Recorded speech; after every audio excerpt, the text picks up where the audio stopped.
السلام علیکم ناظرین، سلامتی ہو آپ پر جہاں بھی آپ ہوں۔ کیلنڈر پر آج تاریخ ہے 6 ربیع الاول، انگریزی تاریخ 3 اکتوبر ہے۔ اپنے میزبان راہی حجازی سے عالمی خبریں سنیے۔ ٹرکش ایئر لائنز نے افغانستان کے لیے پروازیں دوبارہ شروع کرنے کا کیا فیصلہ۔ ٹرکش ایئر لائنز اگلے سال مارچ میں افغانستان کے کابل اور مزار شریف کے لیے پروازیں دوبارہ شروع کرے گی۔ واضح ہے کہ ٹرکش ایئر لائنز ایک دہائی سے زیادہ عرصے سے استنبول سے کابل تک چلتی رہی۔ گزشتہ سال اگست میں افغانستان میں طالبان کے اقتدار حاصل کرنے کے بعد سے دیگر کے غیر ملکی ایئر لائنز کی طرح ٹرکش ایئر لائنز نے بھی افغانستان کے لیے اپنی پروازیں بند کر دی تھیں، لیکن اب ٹرکش ایئر لائن جلد ہی طالبان کے زیر انتظام افغانستان واپس آنے والی ہے۔ اعلان کے مطابق ٹرکش ایئر لائنز کی کابل کے لیے پہلی بک ایبل پرواز 27 مارچ کو ہے، جبکہ کابل سے ترکیے کے لیے اس کی پہلی بک ایبل سروس 26 مارچ کو ہے۔ کابل کی طرح مزار شریف میں بھی ٹرکش ایئر لائنز لوٹ رہی ہے۔ مزار شریف جانے اور آنے والی دونوں پروازیں 29 مارچ کو ہوں گی۔ افغانستان کی وزارت ٹرانسپورٹ اور سول ایوییشن نے کہا کہ ملک کے ہوائی اڈے پروازوں کے لیے تیار ہیں اور ہوائی اڈوں پر خدمات بین الاقوامی معیار کے مطابق ہیں۔ وزارت ٹرانسپورٹ اور سول ایوییشن کے ترجمان امام الدین احمدی نے کہا کہ ٹرکش ایئر لائنز کے علاوہ فلائی دبئی سے بھی افغانستان کے لیے پروازیں دوبارہ شروع کرنے کی امید ہے۔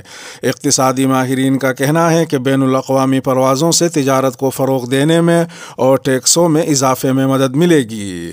ادھر ایک دوسری خبر میں افغان وزیر ریلوے ملا بخت رحمان شرافت نے کہا کہ ہرات میں ریلوے لائن کی اثر نو مرمت کا کام تیزی سے جاری ہے۔ انہوں نے مزید کہا کہ 2 ماہ میں کام مکمل کر کے ریلوے ٹریک کو وزارت نقل و حمل کے حوالے کر دیا جائے گا، جس کے بعد ایران سے ریلوے لائن کے ذریعے تجارت شروع کر دی جائے گی۔ زاہدان میں بدامنی، ایران نے پاکستانی شہریوں کے لیے سرحد بند کر دی۔ پاکستان ایران سرحد پر موجود پاکستانی سیکیورٹی حکام نے بتایا کہ ایران نے پاکستان سے آنے والوں کے لیے امیگریشن سروس بند کر دی ہے۔ تفصیلات کے مطابق ضلع چاغی کے علاقے تفتان میں سرحد کی نگرانی کے ذمہ دار حکام نے بتایا کہ ایرانی حکام نے موجودہ صورتحال میں امیگریشن کا سلسلہ بند کر دیا ہے، جس کی وجہ سے ایران سے لوگوں کو آنے کی اجازت ہے، لیکن پاکستان سے کسی کو داخل نہیں ہونے دیا جا رہا۔ انہوں نے بتایا کہ ابھی تک اس سلسلے میں کوئی سرکاری بیان جاری نہیں ہوا۔ ضلع چاغی میں دلبندین کے ایک رہائشی نے بتایا کہ ان کی فیملی کے بہت سے لوگ سیستان اور زاہدان میں رہائش پذیر ہیں، جن کے حوالے سے انہیں کسی قسم کی اطلاع موصول نہیں ہو رہی ہے۔ ان کا کہنا تھا کہ حالیہ بدامنی کی لہر اور فورسز کے ساتھ جھڑپوں کی اطلاعات مزید پریشان کر رہی ہیں۔ اس سے قبل 1-2 روز کے بعد فیملی کے افراد سے رابطہ ہو جاتا تھا، لیکن جمعے کے بعد سے اب تک کوئی رابطہ نہیں ہوا۔ زاہدان میں مقیم ایک شخص نے نام ظاہر نہ کرنے کی شرط پر انڈیپینڈنٹ اردو کو بتایا کہ شہر میں واقع عیدگاہ میں نماز جمعہ کے خطبے کے دوران خطیب نے خطاب کرتے ہوئے کہا کہ ایرانی اہلکار نے چابہار میں ایک بلوچ لڑکی کا ریپ کیا ہے۔ ان کے مطابق خطیب نے کہا کہ یہ اقدام بلوچ قوم کی ناموس پر حملہ ہے، لہٰذا عوام اس پر پرامن احتجاج کریں، جس پر نماز کے بعد لوگ احتجاج کرنے لگے۔ انہوں نے مزید بتایا کہ اس دوران مظاہرین مقامی تھانے کی طرف گئے اور اس پر دھاوا بول دیا، جس پر ایرانی فورسز نے فائرنگ کی اور 40 طلبہ ہلاک ہو گئے۔ ان کا دعویٰ تھا کہ ہلاک ہونے والوں کی تعداد 100 سے زائد ہو سکتی ہے۔ مغربی کنارے میں جاں بحق ہونے والے فلسطینیوں کی تعداد 100 تک پہنچ گئی، BBC کی تحقیقات۔ BBC کے مرتب کردہ اعداد و شمار کے مطابق اس برس مقبوضہ مغربی کنارے اور مشرقی یروشلم میں اسرائیلی افواج کے چھاپوں میں بڑے پیمانے پر اضافے کی وجہ سے کم از کم 100 فلسطینی شہید ہو چکے ہیں۔ یہ تعداد اس وقت 100 تک پہنچ گئی جب سنیچر کو مشرقی یروشلم میں ایک 18 برس کے نوجوان کو گولی مار کر شہید کر دیا گیا۔ اس واقعے کے ایک ہفتے بعد اسرائیلی فورسز نے مبینہ طور پر جنین میں ایک گھر پر ٹینک شکن میزائل فائر کیا، جس میں ایک گن مین اور 3 دیگر افراد شہید ہوئے۔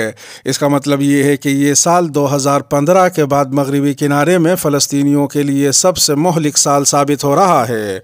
فلسطینیوں کی اکثریت کو اسرائیلی سیکیورٹی فورسز نے گولی مار کر ہلاک کیا اور کئی افراد کو مسلح اسرائیلی شہریوں نے ہلاک کیا۔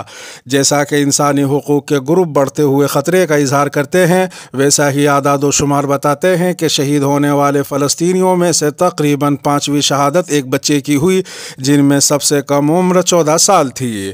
واضح ہے کہ فلسطین کے صدر محمود عباس نے گزشتہ ہفتے کہا تھا کہ اقوام متحدہ فلسطینیوں کے ساتھ دوہرا معیار اپناتا ہے۔ انہوں نے کہا کہ جب ہم سے کوئی غلطی ہوتی ہے تو ہمارا احتساب ہوتا ہے، مگر جب اسرائیل انسانی حقوق کے اداروں اور کارکنوں پر حملے کرتا ہے تو اس کو کوئی پوچھنے والا نہیں ہوتا۔ محمود عباس کا یہ بھی کہنا تھا کہ اپنے قیام سے ہی اسرائیل نے فلسطینیوں کے خلاف انسانیت سوز جرائم کیے اور فلسطین کے 529 علاقے تباہ کر کے قبضہ کر لیے، مگر اقوام متحدہ کی جانب سے اسرائیل کا کوئی احتساب نہیں ہوتا۔ انڈیا پاکستان کی باہم تجارت بحال کرنے کی خواہش، رکاوٹ مگر کہاں ہے؟ پاکستان میں سیلاب سے پیدا ہونے والی صورتحال کے بعد سے انڈیا پاکستان دونوں تجارتی تعلقات کے بحالی کے خواہاں ہیں۔ ذرائع کے مطابق دونوں ممالک کے درمیان بیک چینل رابطے جاری ہیں، تاہم اس حوالے سے ٹھوس پیش رفت تبھی سامنے آئے گی جب سفارتی تعلقات مکمل طور پر بحال ہوں گے۔ واضح رہے کہ انڈیا نے اگست 2019 میں کشمیر کی خود مختار حیثیت ختم کر دی تھی، جس کے رد عمل میں پاکستان نے انڈیا کے ساتھ تجارت معطل کر دی تھی۔ گزشتہ ماہ سابق وفاقی وزیر خزانہ مفتاح اسماعیل نے کہا تھا کہ بھارت کے ساتھ تجارت کے حوالے سے بات چیت زیر غور ہے۔ دفاعی ذرائع کے مطابق اسٹیبلشمنٹ کو انڈیا کے ساتھ تجارتی تعلقات بحال کرنے پر اعتراض نہیں، کیونکہ یہ پاکستان کے قومی مفاد میں ہے۔ ان کے مطابق یہ وقت خطوں کے ساتھ مل کر ترقی کرنے کا ہے اور انڈیا کے ساتھ تجارت سے پاکستان کا سفارتی اثر و رسوخ بھی بڑھے گا۔ دفاعی ذرائع نے مثال دی کہ چین اور انڈیا کے درمیان شدید اختلافات اور سرحد پر کشیدگی کے باوجود تجارت جاری رہی، کیونکہ اس میں دونوں ممالک کا مفاد ہے۔ ذرائع کا کہنا ہے کہ تجارت بحال ہونے سے پاکستان کو بھی معاشی فائدہ ہوگا، کیونکہ ایک انڈین ریاست کے گورنر تو باقاعدہ بیان دے چکے ہیں کہ انہیں کراچی کی بندرگاہ سے سامان منگوانا ممبئی کی بندرگاہ سے بھی سستا پڑتا ہے۔ دفاعی ذرائع نے مزید کہا کہ لیکن تجارت کے مطابق تعلقات کی بحالی ایک سیاسی فیصلہ ہے اور اسے سوچ سمجھ کر قومی اتفاق رائے سے طے کیا جائے گا۔ قابل ذکر ہے کہ اس وقت انڈیا کے ساتھ تجارت معطل ہے، مگر معاشی ماہرین کے مطابق پاکستان اور انڈیا کے درمیان تجارت مکمل طور پر کبھی رکی ہی نہیں۔ فرق صرف اتنا ہے کہ پہلے جو سامان پاکستان اور انڈیا کی سرحد کے ذریعے پاکستان آتا تھا، اب وہ متحدہ عرب امارات کے راستے پاکستان پہنچتا ہے، جو زیادہ مہنگا پڑتا ہے۔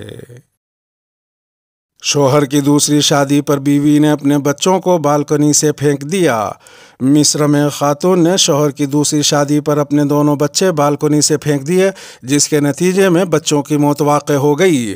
عرب میڈیا کے مطابق مصر کے ایک گاؤں کی رہائشی عمارت کی تیسری منزل پر مقیم ایک خاتون نے اپنے 1.5 ماہ اور 2 سال کے بچوں کو بالکنی سے پھینک دیا۔ اہل محلہ بچوں کو اسپتال لے کر گئے، تاہم زیادہ خون بہچانے کے باعث ان کی موت واقع ہو گئی۔ پولیس کا کہنا ہے کہ خاتون جب حاملہ تھی تو ان کے شوہر نے دوسری شادی کر لی تھی اور وہ خرچہ نہیں دیتا تھا۔ قسم پرسی میں دوسرے بچے کی ولادت ہوئی، لیکن بچوں کو کھلانے کے لیے بھی کچھ نہیں تھا، جس پر خاتون نے یہ انتہائی قدم اٹھایا۔ محلے والوں کا کہنا ہے کہ خاتون نے خود بھی بالکنی سے چھلانگ لگا کر خودکشی کی کوشش کی، تاہم انہیں روک لیا گیا۔ پولیس نے خاتون کو حراست میں لے لیا ہے، ان کی عمر 20 سال ہے۔ عدالت نے خاتون کے مکمل جسمانی اور ذہنی معائنے کا حکم دیا ہے، تب تک خاتون کو دارالامان میں رکھا جائے گا۔ ادھر ایک دوسری خبر میں ترکی نے عراق اور شام میں سرحد پار سے الگ الگ کارروائیوں میں کل عدم کردستان ورکرز پارٹی یعنی PKK کے تقریباً 30 ارکان کو ہلاک کر دیا ہے۔ واضح ہے کہ ترکی عراق اور شام میں موجود PKK کے عسکریت پسندوں کے خلاف باقاعدگی سے سرحد پار فضائی حملے کرتا رہتا ہے اور اکثر کرد باغیوں کے ٹھکانوں کو مسلح ڈرونز سے نشانہ بنایا جاتا ہے۔ بتاتے چلیں کہ PKK نے 1984 میں ترک ریاست کے خلاف بغاوت کا آغاز کیا تھا اور اس کے نتیجے میں اب تک 40,000 سے زیادہ افراد ہلاک ہو چکے ہیں۔ PKK کو ترکی، امریکہ اور یورپی یونین نے ایک دہشت گرد گروہ قرار دے رکھا ہے۔ روسی فوج کے خلاف یوکرین کی بڑی کامیابی۔ برطانیہ کی وزارت دفاع نے اتوار کو سوشل میڈیا پر شیئر کردہ ایک انٹیلیجنس اپ ڈیٹ میں کہا ہے کہ روس کی فوج ہفتے کو ڈونیسک خطے میں واقع اہم شہر لائمن سے پیچھے ہٹ گئی ہے۔ برطانیہ کی وزارت دفاع کے مطابق ممکنہ طور پر روس کو بھاری جانی نقصان کا بھی سامنا کرنا پڑا ہے۔ واضح ہے کہ یوکرین کا لائمن شہر پر دوبارہ قبضہ ایک ایسے دن ہوا جب اس خطے سے روس کے حامی فورسز انخلا کر رہی ہیں۔ اس سے قبل مشرقی اور جنوب مشرقی خطے کے 3 دیگر علاقوں سے بھی روس کی فورسز نکل چکی ہیں۔ رپورٹس کے مطابق سوشل میڈیا پر شیئر کردہ ویڈیوز میں دیکھا جا سکتا ہے کہ لائمن کے مضافاتی علاقوں میں جھنڈے لہرائے جا رہے ہیں، جبکہ ایک فوجی کہہ رہا ہے کہ لائمن یوکرین ہوگا۔ ادھر ایک دوسری خبر میں یوکرینی شہریوں نے بتایا کہ روس کے ریفرینڈم میں حصہ نہ لینے پر انہیں بندوق کی نوک پر گھروں سے اغوا کر لیا گیا، قید تنہائی میں رکھا گیا اور تشدد کا نشانہ بنایا گیا۔ واضح ہے کہ روسی صدر ولادیمیر پوتین نے قبضے کے بعد جنوبی اور مشرقی یوکرین کے 4 علاقوں کو روس میں ضم کرنے کا اعلان کیا تھا۔